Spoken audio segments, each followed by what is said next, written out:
Oh, thank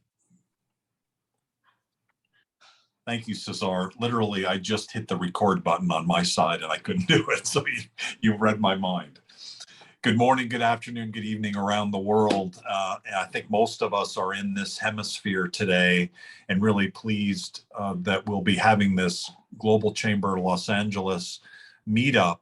We have a very special guest, Ambassador Marcela Celorio, who has been a speaker at Global Chamber in the past. Last fall, and I think it was August, she was a speaker on, I think, one of our best women in global leadership events. She was paired, speaking of wine earlier, she was paired with the mayor of Tucson, Mayor Romero, and several other really amazing women, and Don Guerra, who I don't know if Christian is on here, but I don't see Christian Aguirre, our Global Chamber Hermosillo, Sonora executive director, but he is involved with a company called True Salt, and they sell salt to Don Guerra. He's the #1 baker in Arizona, and he is a James Beard award-winning baker extraordinary in Tucson, Arizona, of all places. And so, Ambassador Celorio, you were extraordinary in that conversation. I love the fact that you all were on the same page. You all were talking both to some level on the frustration that you have, but also in a hopeful way that, progress is being made, maybe not as fast as we want, but there are certain things we can do and should be doing to improve things. So thank you for your leadership. Your biography is unbelievable in terms of what you've been able to do in all the languages, including Hebrew. Congratulations on that. We're going to turn the front of this meeting over to you for roughly 10 to 12 minutes, something like that. And then we're going to open it up for Q&A, and then we'll have kind of a normal meetup after that. I know Ricardo Rascon of Tetacawi is here as well from Sonora, state of Sonora. He'll be talking a little bit about manufacturing in Mexico. I think we have some other members as well with a Mexico angle. So we'll probably do about 30 to 35 minutes on Mexico, and then we'll shift over to more of a global approach. Ambassador Celorio, thank you so much for being here. I turn the floor over to you. Really appreciate your support and collaboration. And Doug, if you don't mind, let me do a little more introduction of the ambassador. I'm sorry. I'll take the advantage of being the chair of the advisory board to do so, if you don't mind. I really apologize. So Jeffrey Dar no problem. For those who don't know, LA. So please, Jeff. Yeah, for those who don't know Ambassador Celorio, it's worth noting a couple little things that everyone doesn't mind. And this is my second time introducing the ambassador, I think, within the last month or so. So this is great. But just a little bit more than what Doug added. So she's been our Consul General based in Los Angeles since June 2019. I don't want her to have to introduce herself at all, so that's why. And basically what makes her amazing, and she's been super active in the region, for those who haven't met her yet, and you'll be really glad you have, and you'll see a lot more of her, I'm sure, now that the world is sort of slowly returning back to some normalcy. But she's achieved basically every diplomatic rank and designation, and including now as an ambassador of Mexico.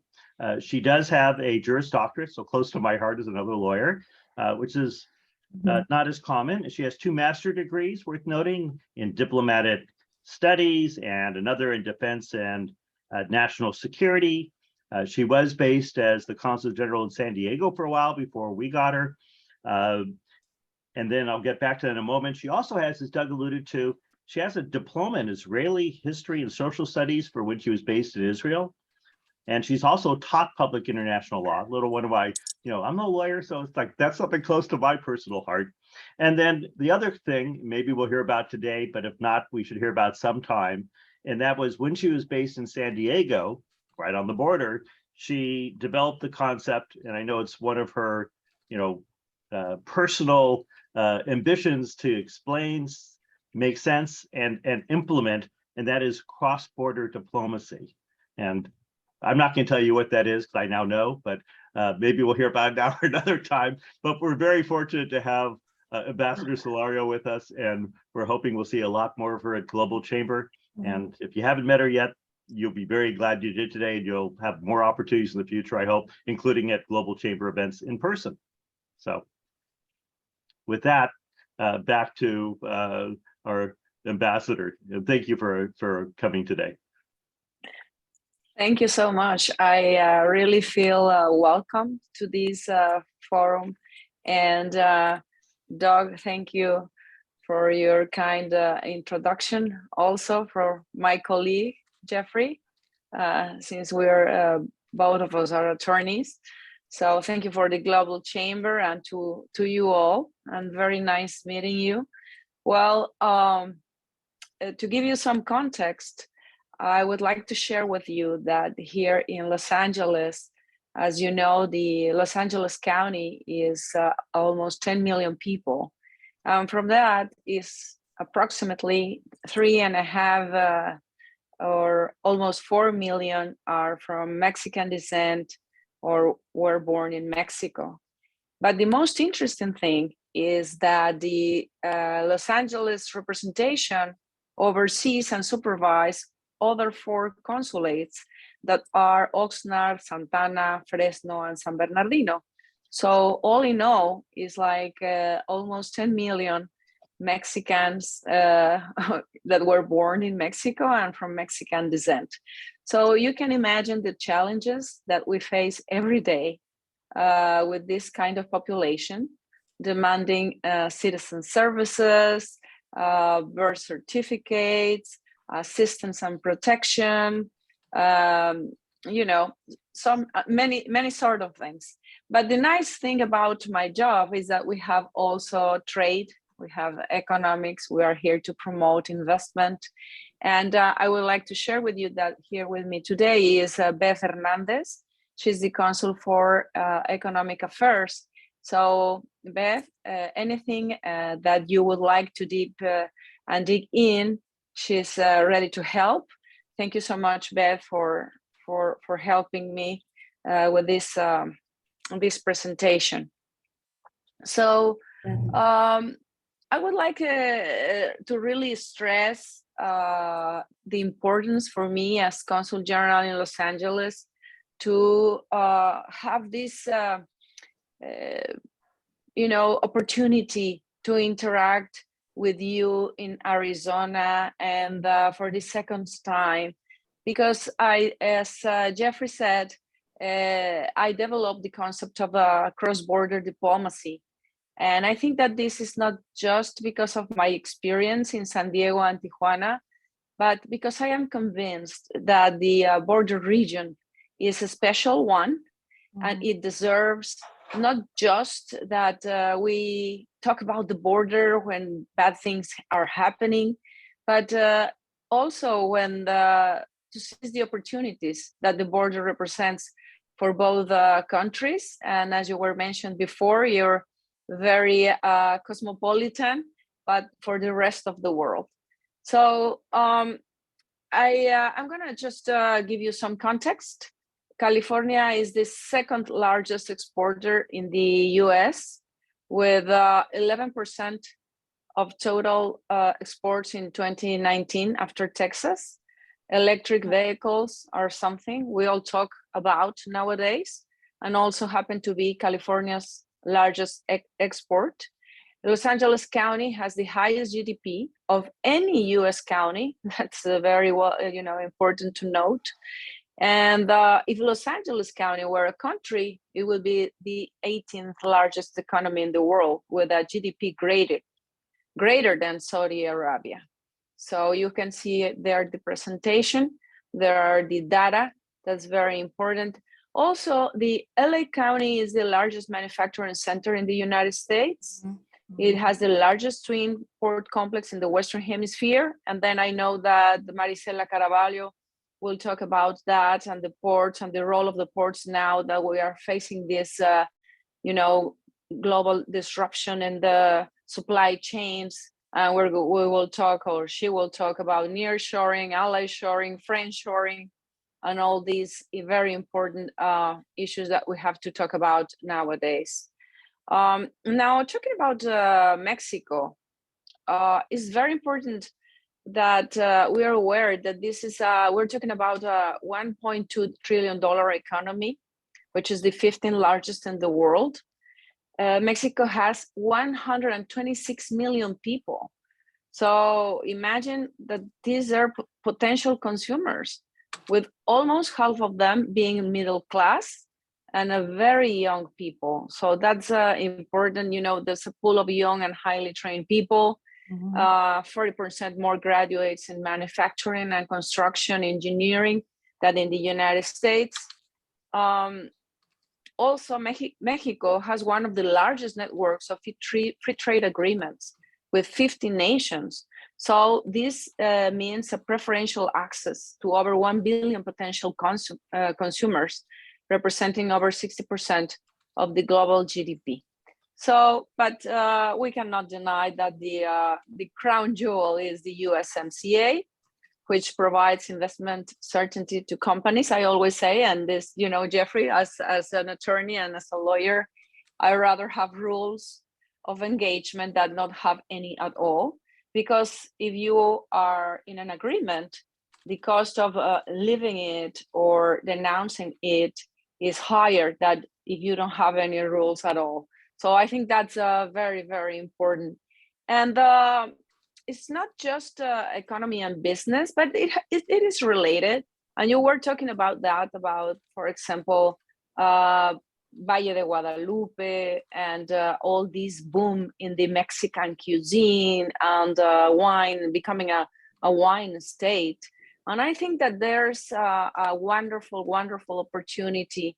We have to find and identify which opportunities are there, you know, the jobs that they are involved, the investments that they need. So I think it's important to have that in mind. Also, Mexico has the largest number of UNESCO World Heritage Sites in the Americas. And there are also Mexican artists and creators doing great things right now. In 2018, for example, the World Design Organization gave Mexico City the award for the design capital of the world. And in 2024, Tijuana will have this honor in partnership with San Diego. And that is why I'm talking always about a cross-border diplomacy, because you might think, well, this prize will go to Tijuana, or this prize will just go solely to San Diego, but not for both of them. And that's the importance of the border, that there's a profound binational community that interacts every day in every sense, mainly in the trade, economic, investments, and social, family. They have these very important family ties. So I think it's very, very important to take a look at that. So I would like to, I don't know if I have time, but I would like to dig deeper into the cross-border diplomacy. And Jeffrey said, well, I don't know what really you're talking about, Marcela, but I don't know if, well, these are some of our partners in the, before we go to cross-border, Beth already put this in place in the presentation. This is some of our partners, investors in California. And the other day, I was sitting with the Japanese, my colleagues from Japan and from the United Kingdom. And they are the first and second investors in Los Angeles. And Mexico is the 13th. We are in the 13th place. And I said, you know, we can do better. How come we are neighbors? We're here. We're stuck together with each other. And I think that we have to take advantage of this. So these are some of the companies that are there. Then we have some of the areas, the sectors that we have an important integration. You know, you can see this in this slide. For example, auto parts, computers, medical instruments. And yesterday I was, you know, listening to President Biden talking about these new investment to promote the manufacturing chips and all these important parts, the integrated circuits that we need, because we're so dependent from Asia, Taiwan and China. And finally, we're doing, you're going to be doing something in the US. But also it's like a reminder for Mexico that if we are here and we are very close, we have to take advantage of that to become more serious and work harder to do something in that area that I think is a wonderful area of opportunity. So now we can transition to the cross-border diplomacy. And I think it's important because, well, there are three important elements that I would like to highlight. Of course, this is a binational community, as I mentioned. There is a deeply collaboration and cooperation from both sides of the border to solve problems, the challenges that this community face, but also, the importance to cooperate for the betterment of the binational community, and of course, the socioeconomic connection. And this comes from the traditional diplomacy is when you talk about the United States and Mexico. So Washington and Mexico City talk to each other and they say, well, we're going to solve this problem. And we think that the best way to do it is do it this way. And they draft the policies behind the desk, either in Washington or in Mexico City. But that's like the traditional diplomacy, state to state, country to country. But then we have the paradiplomacy. The paradiplomacy has to do with the diplomacy that is displayed by subnational authorities, such as states, for example, Arizona and Sonora, or Baja California and California, or municipalities. So that's paradiplomacy. And they have a very important role in the international arena. But when you talk about cross-border diplomacy, there are very distinguished characteristics that I would like to highlight. And I, draft this concept. And it refers to the relations that are carried out jointly. And this is very, very important because you cannot see in anywhere in the world that just on the border that in a jointly manner, authorities and stakeholders from both sides of the border, in this case, US and Mexico, they display this diplomacy towards their country's capitals, towards Washington and Mexico City, and the rest of the world. And of course, face to face, to solve their problems. And the main purpose of this is to promote, to advocate and advance their interests of a profoundly intertwined binational community that is not understood in the way that it should be. So for me, it's very important that this is something that is really, is already taking place. This dynamic, this way of addressing challenges, of solving problems is already going on. And it seems like the governments or the authorities are just trying to catching up all these wonderful initiatives that that have an origin in the binational community. For example, the Cross-Border Express. That was a work for more than 10 years that all stakeholders, authorities, they believed in this pedestrian airport, a pedestrian bridge from Tijuana to San Diego. And it was like a dream, but they made it happen. And I think that we have to dig in to see what is going on, not just in the San Diego and Tijuana area, but along the border. What can we do in some other cities, border cities, that will enhance their dynamic and their capacities to solve and to face challenges. I think this is very important.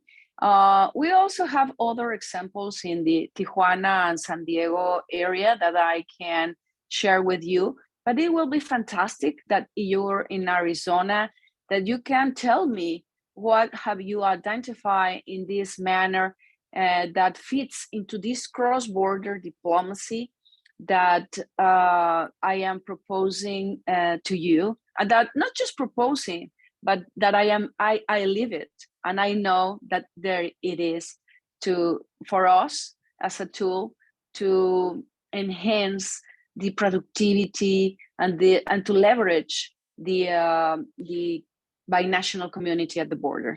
So just to wrap up, I know that my colleague from Phoenix, he already talked about other business opportunities. I just want to mention here four, like the EVs and components electrification group,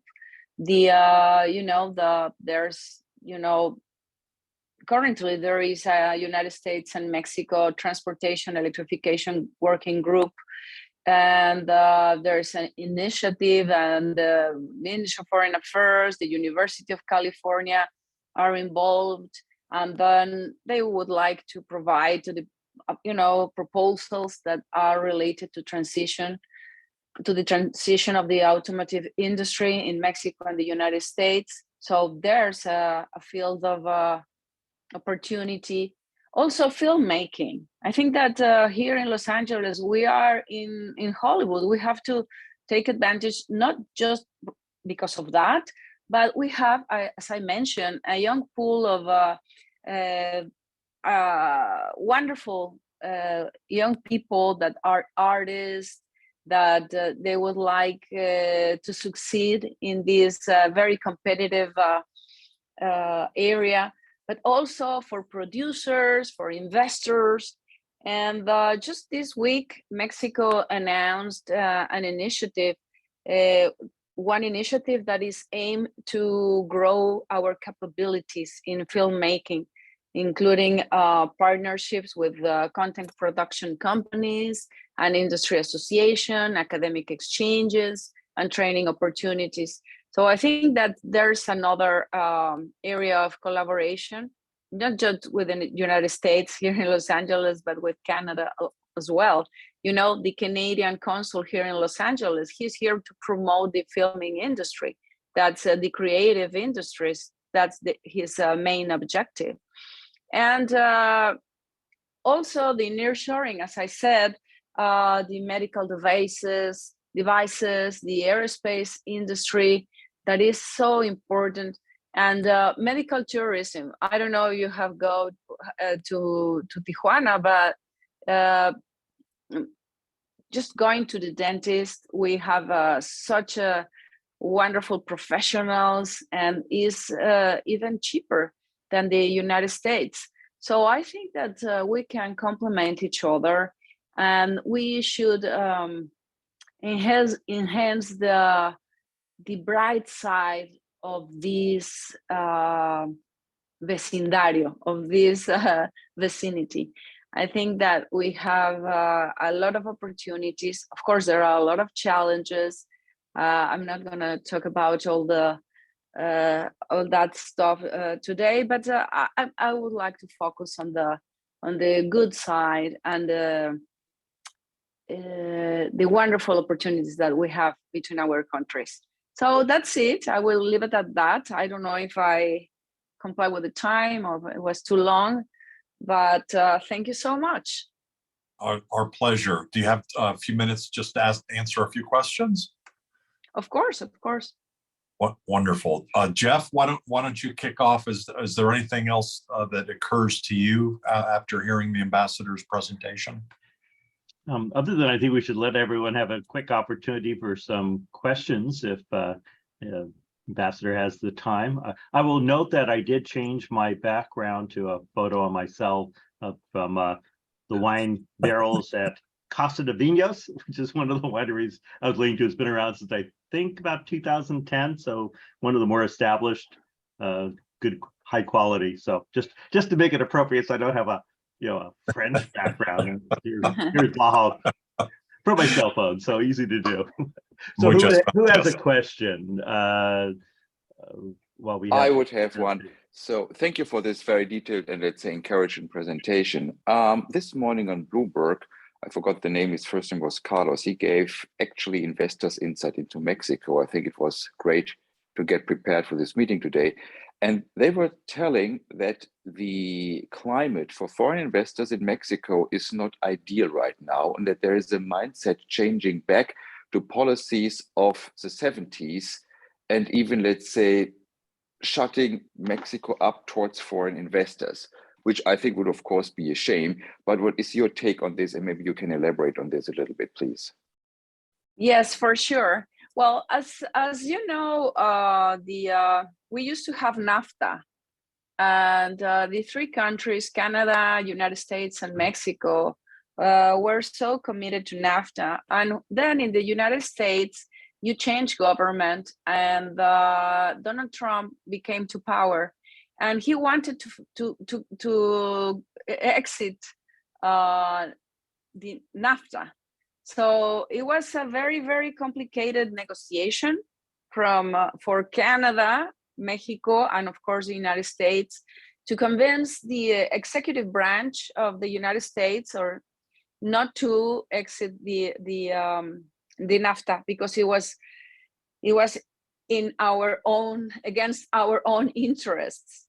So now that we have a president in Mexico that has a different point of view from the other administration, the previous administration, where he aims to provide resources to the most vulnerable people in our country, when he says the poor are first, and we don't want these neoliberal policies, and he's, for example, relying in the Comisión Federal de Electricidad, making it stronger, and the fossil resources and not renewable energies. You might say, well, what's going on in Mexico? And as you mentioned, so they are returning to the 70s. Well, I haven't heard that Mexico is willing to exit the USMCA.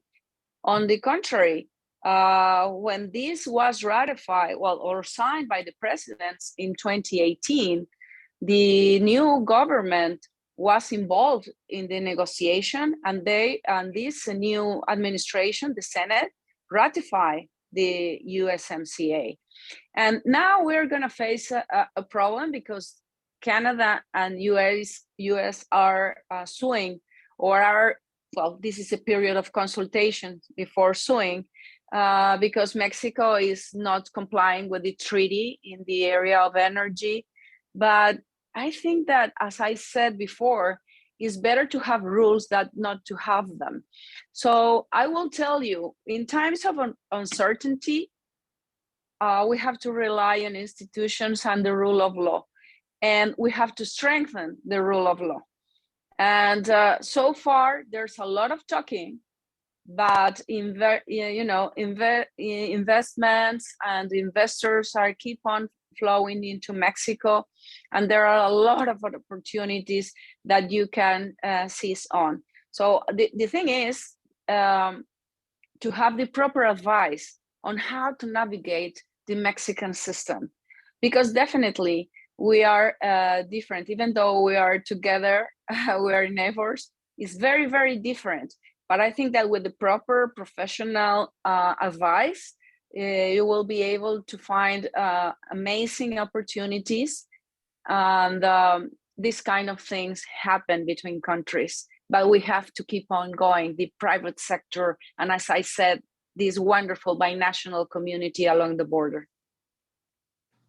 Another quick question.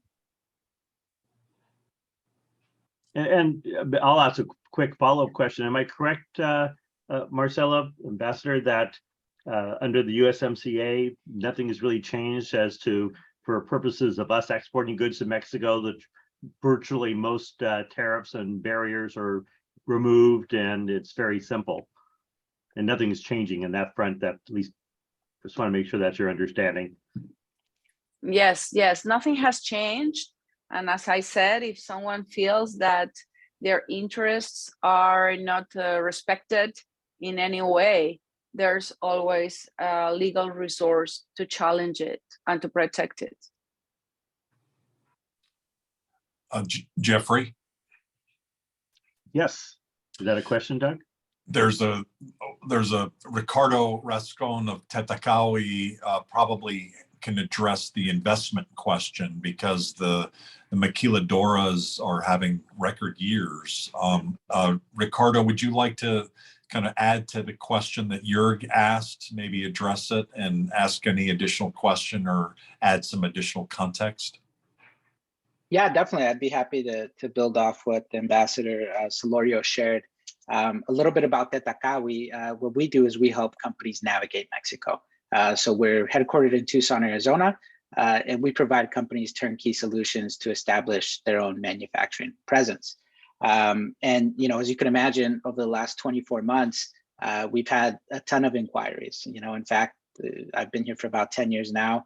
We've never had more companies reach out and say, hey, I want to expand into Mexico. And we've never landed more clients. I mean, currently, we support 70 foreign companies in Mexico and employ over 24,000 people on their behalf. And I will say, it has become a little more difficult to expand into Mexico. There's a lot of factors. There's, bureaucracy on one end, trying to understand the system. But then there's also, because of this increased interest, it's harder to find people. It's harder to find buildings. But, as Ambassador Solorio kind of mentioned, working with the right company, understanding options, and doing what's in the best interest for your company, it's definitely possible. I think, now is really a golden opportunity for Mexico. And, there's options like the shelter, which, if you don't want to navigate all the bureaucracies of doing business in Mexico, a company like Tetacawi can come in and do that for you. We make sure that you're compliant with all regulations. We help you hire your employees. We help you make sure that you're compliant so that you could focus on what you do best, which is manufacturing. So I think, Mexico, a lot of advantages. Sometimes it could be daunting to foreign investors, but if you go about it the right way, there's really nothing to worry about. You can equip yourself with a team that can provide you with the certainty you need to land your investment there. That's all I really wanted to add there. I'm not sure if that addresses it properly. Great, thank you. One last question. I know that you don't want to take up too much time of the Ambassador. Really appreciate sharing with us your time today. Anyone have another quick question? With that, thank you very much. Maybe I think Elizabeth has a question.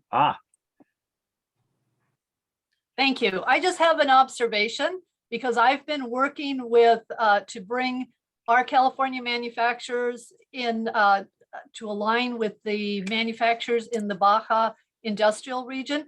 And as the Ambassador has shared, it's a key market. There is tremendous opportunity. Yes, it does take a little bit of investment, but it takes a lot of investment here as well. So there's tremendous opportunity, particularly with the aerospace, the automotive, medical device, electronics. The list goes on, but there's, in spite of that, that mutual collaboration is beneficial on both sides. Thank you. Thank you, Elizabeth. Really good points. And Jeff, I don't know if Maricela has a question. I know she's going to speak here in a moment, but Maricela, are you available? You already know the Ambassador, I think. Thank you, Doug. Yes, and it's always great to hear from Ambassador Solorio. She always does a great presentation and brings in home the diplomacy that interacts both here in Los Angeles and in Mexico, and how our two countries work together to better ourselves in our region for both sides. I didn't have a question. I was just more appreciative of her presentation and looking forward to continuing the dialogue to improve that trade going both ways between our two countries. How much of the Port of LA is involved with Mexico? Is it a pretty small percentage given the proximity? Believe it or not, we get a lot of imports that come to us. They get trucked over to the other side of the border into the maquiladores, and those products go into finished products that end up coming back to the States. So it does kind of a full circle Wow. for parts coming in from Asia, going into the manufacturing base, and then coming back as new products. Fantastic. Just one quick introduction. Eduardo Gonzalez is on the call as well. Eduardo works with Tetakawi and also works with getting contracts in Mexico. He had worked for ProMexico, so he's very familiar with the Mexican government. Eduardo, do you have just a moment just to introduce yourself? Sure. Thank you, Doug. Appreciate it. And just to go with Ambassador Celorio comments, I think the opportunities in Mexico are great. Also, as Ricardo mentioned, I think we are in the right time right now because of all the issues with China, the geopolitical issues, also with Asia, and of course, lead times and cost of freight. I think Mexico is pretty well positioned. Of course, we have some issues regarding the availability of raw material. I think that's the biggest issue because our labor cost is very competitive. Our productivity is also pretty high. Location, nobody can beat our location. But I think the main issue that we need to work on in general with the US and our other partners is the availability of raw materials like metals mainly, some plastics, some special fibers. But there's a lot to it that we can build on. Right now, the demand from Mexico is crazy. If you want to rent a warehouse in Tijuana, good luck. There's no availability. And that goes for the same for Mexicali and the other borders. So we are victims of our own success sometimes, but there's still a lot that we can do. What I do personally, I help companies locate contract manufacturing options. If a company wants to set up their own operation, we go through the Takawi. And for companies that are looking only for suppliers, mainly contract manufacturing, they want to replace their Chinese suppliers, we can help them. And thank you, Doug, and congratulations again to Ambassador Celorio's work, and happy to see how we can help. Ambassador Celorio, do you have any final comments that you would like to make? Any rebuttals or any other responses that you have? And then I'll turn it back to Jeff. Well, again, thank you so much for this invitation. For me, it's a privilege to go beyond the San Diego-Tijuana scope. I think that the Cali Baja is very important, but I think that we shall be committed to the whole border. And for me, this is, as I said, a privilege. And I would like to keep on, having this reflection about cross-border diplomacy, because I think it's an important concept to empower the binational community along the border. So thank you so much, Doug and Jeffrey, and to all of you that have been today with me. We really appreciate it. And Marcella from the port is about to speak, and she'll be talking about October 13th. We're targeting a boat trip, and we will invite you and Beth to come out to tour the port if you're interested in. We'd love to have you. And then just on an ongoing basis, thank you for the collaboration. We believe in what you're speaking about, the cross-border diplomacy. Thank you very much. Thank you. And I'm just going to mention, Vladdy, I will write to you. Sorry. We hope you do join us at the port, because it'll be also semi-meeting social.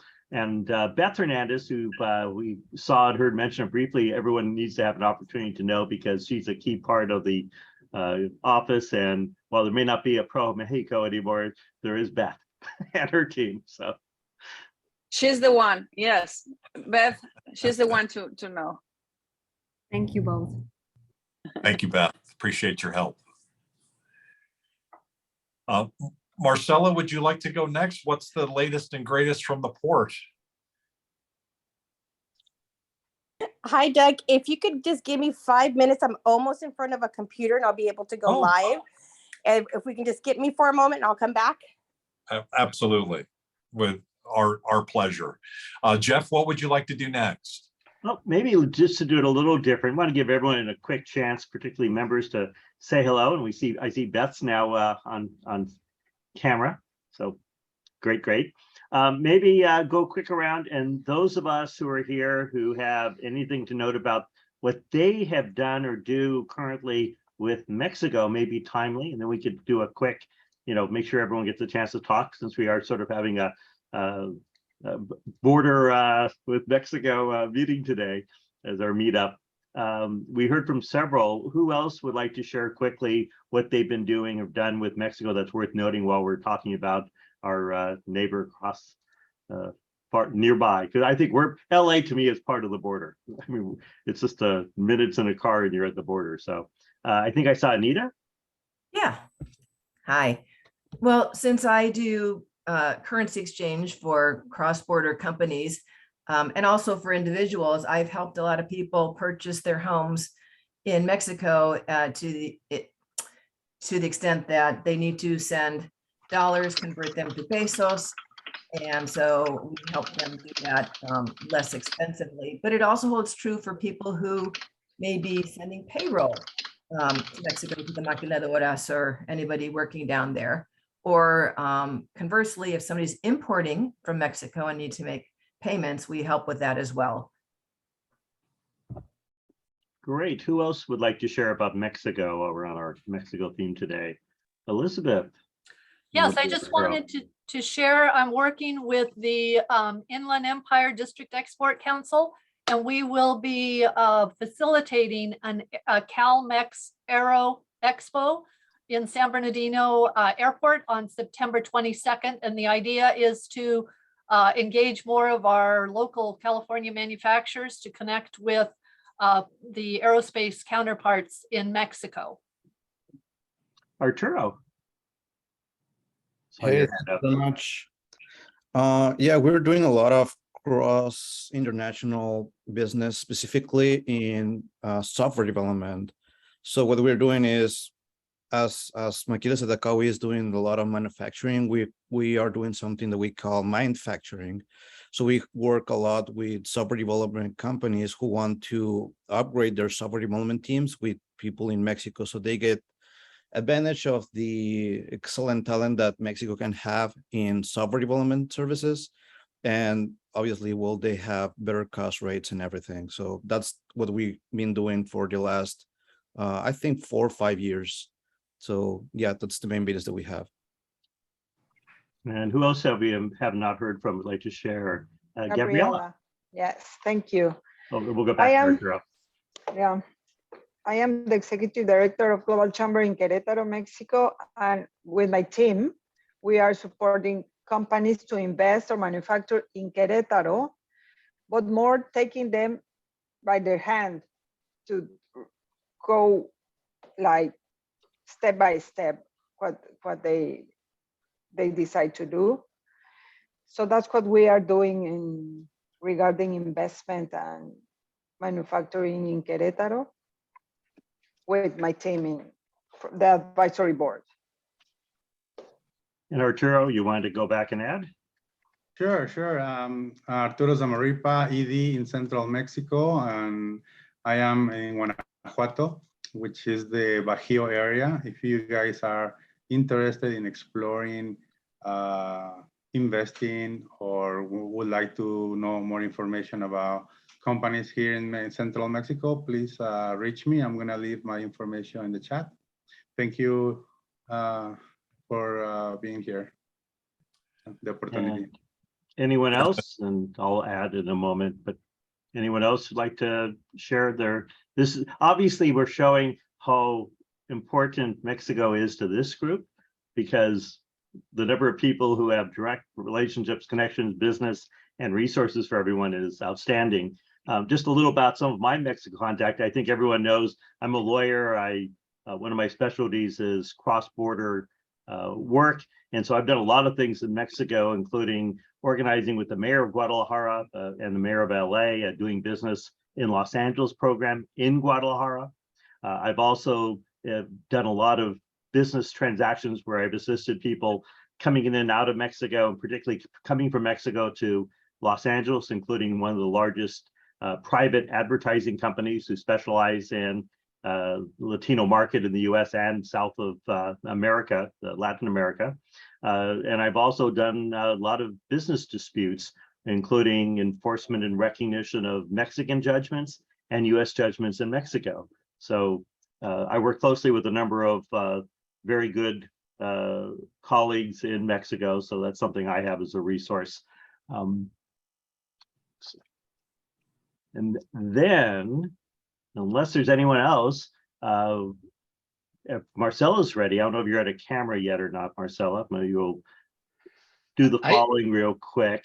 Why don't we start what I want to make sure we do, and Doug, maybe I'll let you do this. Let's make sure that people we haven't heard from yet get a chance to do a quick introduction.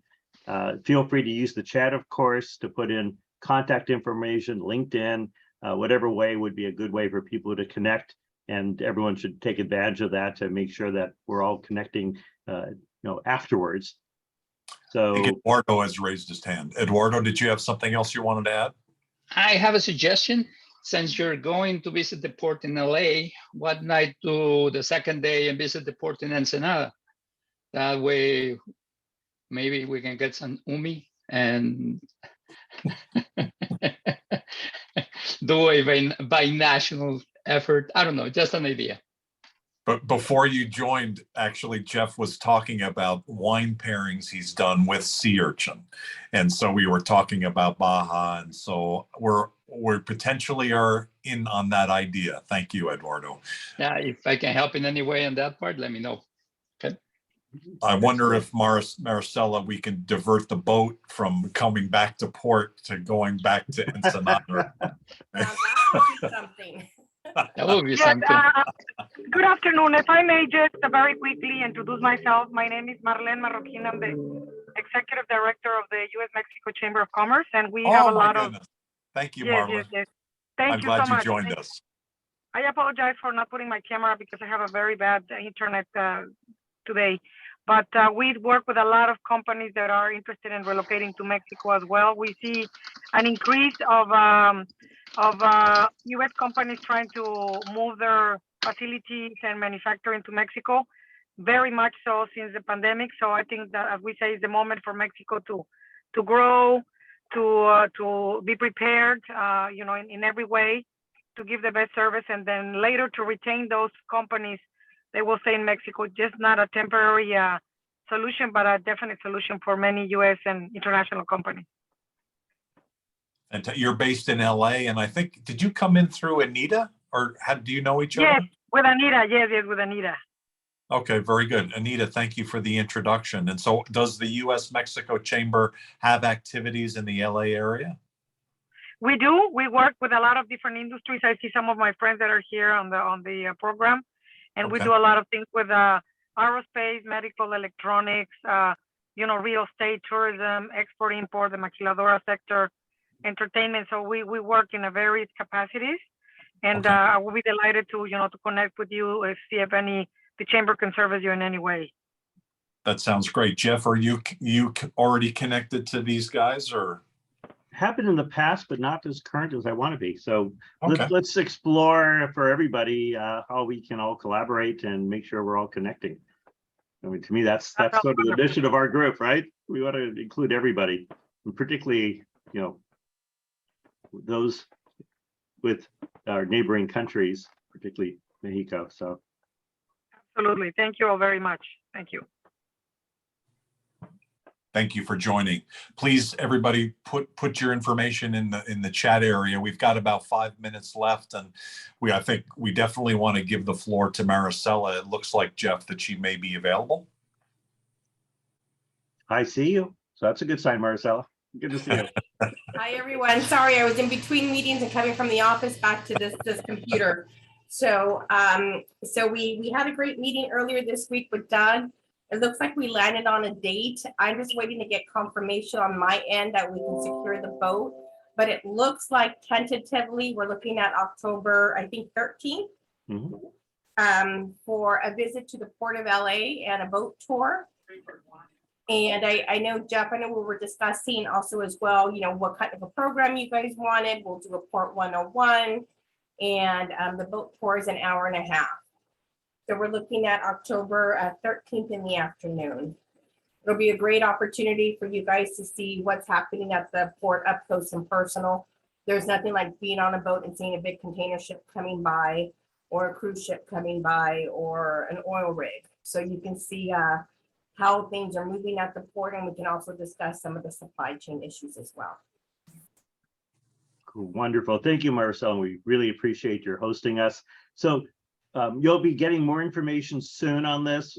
The plan is to start around noon and have a really good meeting and opportunity to do what we're doing today, but in person at the port's offices, and then with lunch, we'll figure that part out. And then we'll also then go on the tour. And if you haven't been on the tour or of a harbor, port, or particularly LA port, I've done LA a couple times in the past. It's just so different than you'll ever imagine as to what you see and how things appear when you're literally next to them on the water. So if you haven't done it, guarantee you it'll be fantastic. And it's almost like a cruise to Ensenada to see their port, but we don't have to go that far. We don't have to sleep, or but no, it's really amazing. And the boat is amazing. It's a big boat. We could hold up to 70 people. So we're gonna make this available for a lot of people. And we're really looking forward to it, having an in-person opportunity for us all to, get a tour of the port and network, and do so in person. So we're going to try to make it worth everyone's while to come out for the day, because it is an afternoon, and we all know LA is not the easiest place to get around, but we'll make it worth your while. So it'll be something you won't want to miss. And I also wanted to mention a shout out to Marlene Maraquin, who's the executive director of the U.S.-Mexico Chamber, who just spoke. I also sit on the board. I know Anita is also a member, and I think a former board member as well. And there's a lot of us here in LA that are constantly working with both countries binationally to improve trade and business between our two countries. So perhaps, Marlene, maybe we also offer it to our board members to come join us that day on the 13th. Oh, thank you very much. Thank you very much, Maricela. Absolutely. I appreciate it. Sounds great. Hey, Jörg, given your German driving ability, there will be a road trip from San Francisco down to LA that day, or for that event. So, or maybe if you're probably a flyer, might fly down with you as well. So please consider it. We'd love to have you down in LA that day. It sounds really, really tempting. So I will think about it. You're down in LA occasionally, right? You've got clients all over Southern California. That's right. But given the pandemic, I haven't been there as often as I would have liked to. But again, a trip, let's say, to Southern California is more than overdue. Okay. It'll be we'll make it worth your while. I toured the port at Hamburg in the past, and they were both comparable, incredible experiences, frankly. So I'm looking around at everyone. We've heard from virtually everybody, I think, which is pretty incredible. Anna? We have 2-3 minutes just to make sure we give a chance for everyone to say hello and quick introductions, and then Levine next. Okay. Hi everyone, I am part of the Necodex team with Arturo, and we have our company. It gives nearshoring IT services. We help companies grow their software developments and all the creative teams they need. We are currently in Sonora, so we are in the border, with Arizona, and we are really close to California. And Arturo right now it's in San Diego. So if you are going to do a meetup, just let us know, and we would like to meet you all. And Levine, you're muted. You need to unmute. Sorry.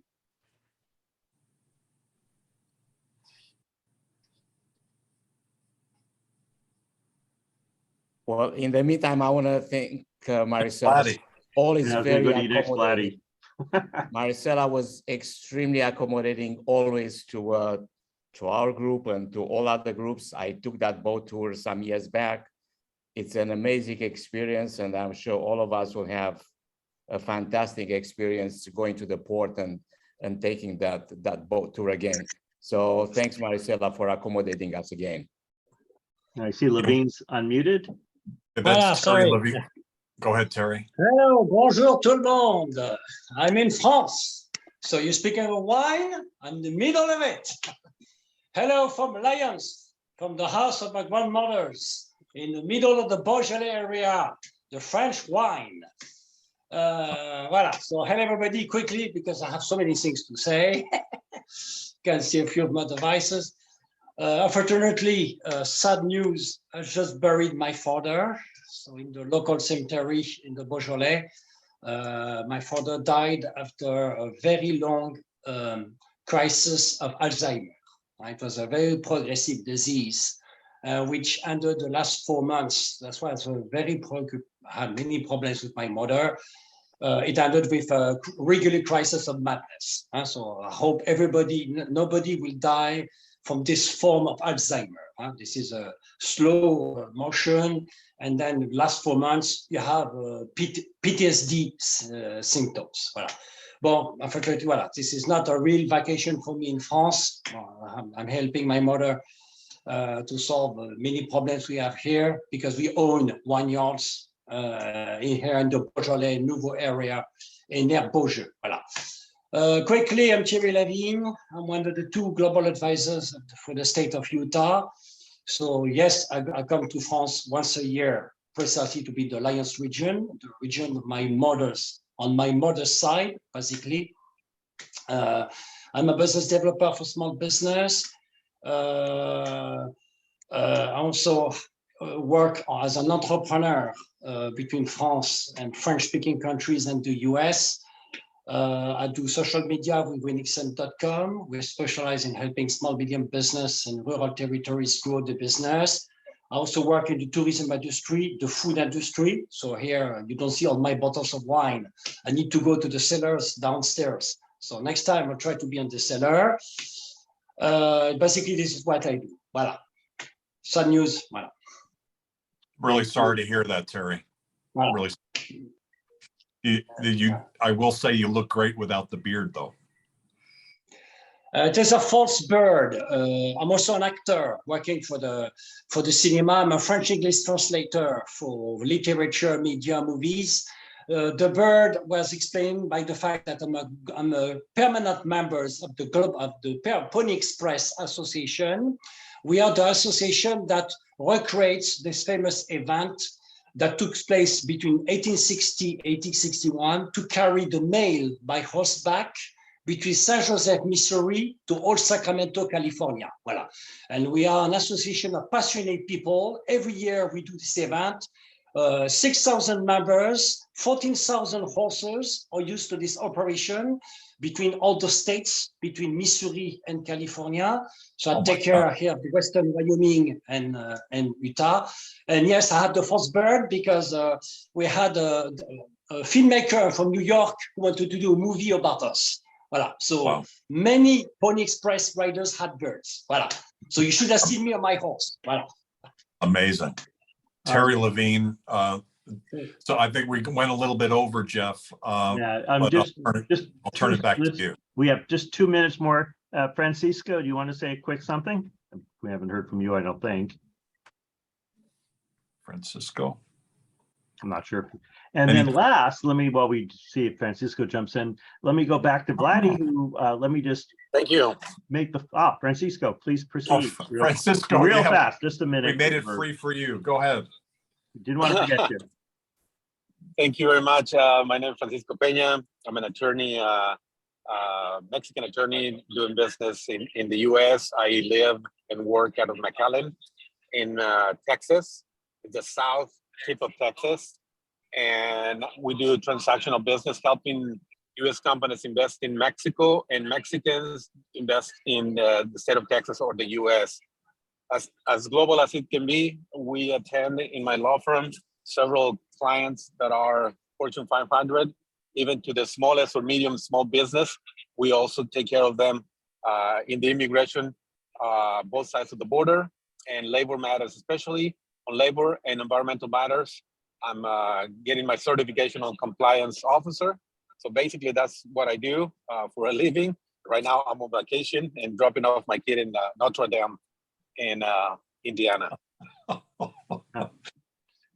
Well, It's a global enjoy. change. And let me just close with, I think everybody knows Vladdy, but Vladdy's been kind enough to do an important initiative for our group, which is we're going to have a very active group focusing specifically on import-export. And Vladdy, let me just turn it over to you. You'll be hearing more from that. So just so we'll have we'll create other committees as we think it needed or appropriate, but that one I think has already resonated with a lot of us. So Vladdy, why don't you close it up and we'll thank everyone. Yeah, thank you. Staying on a couple minutes. Thank you, Jeff. Thank you, Doug. Yeah, and I talked to Marisela a while ago on the phone, and I volunteered her to co-chair this with me, as you know, my experience and her experience will create a better committee, and we'll just start sometimes in September, and I'll coordinate again with Jeff. And we'll have this import-export committee that hopefully will help a lot of people in their business dealings. That's the short of it. Fantastic. And Doug, you want to close? I think Elizabeth is on that committee, and that's a vital one because of her work with exporters. Thanks everybody for joining today. Sorry we went a little bit over, but I think it was amazing, you know, in terms of the ambassador, to all of you being able to speak, to see Terry without his beard, and both kind of the good side of it and the sad part of it about your dad. Really sorry to hear that. Seeing Vladdy is like Mr. International, right? He lives in LA. He's from the Romania area. The heritage is from that region, and he works with China regularly. And so through that, he is Mr. Global, like a Renaissance guy. He's extraordinary. And so thank you, Vladdy, for all that you do. Really appreciate it. Because of the Romanian, it reminded me of the speaker tomorrow. We have a couple more big events this week. One is around Ukraine, but it also will be talking about business opportunities in Romania, in Serbia, and in Bulgaria. It's a global chamber, US Bulgaria chamber event. But the main speaker is Igor Novikov, who is always on TV. He's an assistant to President Zelensky, and he is a very unique and special fellow who can represent and represents Ukraine and how they are going through things right now and how we can help. So he'll be kicking off tomorrow. Feel free to jump in and ask your questions, and then we'll be talking about those other countries as well. And then Friday, the event is around talent acquisition in this new reality that we're living in, and using the world to be able to find talented teams.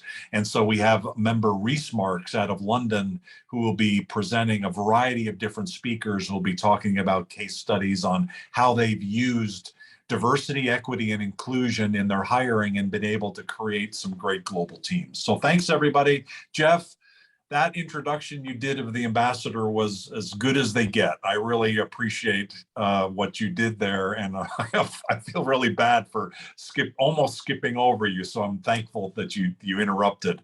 Thanks for all that you do. Appreciate your leadership, and thanks everybody. Have a great rest of your day. Thanks everyone. Great to see you. Thank you. Have a great rest of the week. Thank you, Doug.